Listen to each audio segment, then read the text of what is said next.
ഈ സാധാരണ പൈലറ്റ് എന്നൊക്കെ പറയുമ്പോഴും ഇപ്പൊ ഈ വിമാനത്തിൽ യാത്ര ചെയ്യാന്നൊക്കെ പറയുമ്പോൾ എല്ലാവർക്കും ഈ പറഞ്ഞ പോലെ ഒത്തിരി റിസ്ക് ഉള്ള ഒരു ജോലിയും കൂടിയാണ്. അപ്പം ഈ വൈഫിന് അങ്ങനത്തെ കൺസേൺസ് എന്തെങ്കിലുമൊക്കെ ഉണ്ടായിരുന്നോ ആദ്യ സമയങ്ങളിൽ? ഇല്ല, അങ്ങനത്തെ കൺസേൺസ് ഒന്നും ഇല്ല. ഞാൻ okay, if you are talking ഒരു പ്രൊപ്പോർഷൻ എടുത്താൽ ഒരു 70% പൈലറ്റ്സും ക്യാബിൻ ക്രൂവിനെ കല്യാണം കഴിക്കുന്നു. അതെ, 70 to 80%. അല്ലെങ്കിൽ സെയിം ഇൻഡസ്ട്രിയിലുള്ള ആരെങ്കിലും ഒക്കെ ആയിരിക്കും. മിക്കവരും ക്യാബിൻ ക്രൂവിനെയാണ് എനിക്കറിയാവുന്നത്. പിന്നെ വളരെ റെയറായിട്ട് പുറത്തുനിന്നൊക്കെ പോയി കല്യാണം കഴിക്കുന്നു.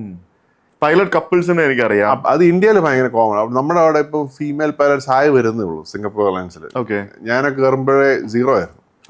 ഇപ്പൊ ഒരു കുറച്ച് പേരുണ്ട് ഫീമെയിൽ പൈലറ്റ്സ് ആയിട്ട്. ഇന്ത്യയിൽ ഞാൻ കണ്ടു ഒരുപാട് പൈലറ്റ് കപ്പിൾസ്, ഹസ്ബൻഡും വൈഫും പൈലറ്റ്സ് ആയിട്ടുള്ളത്.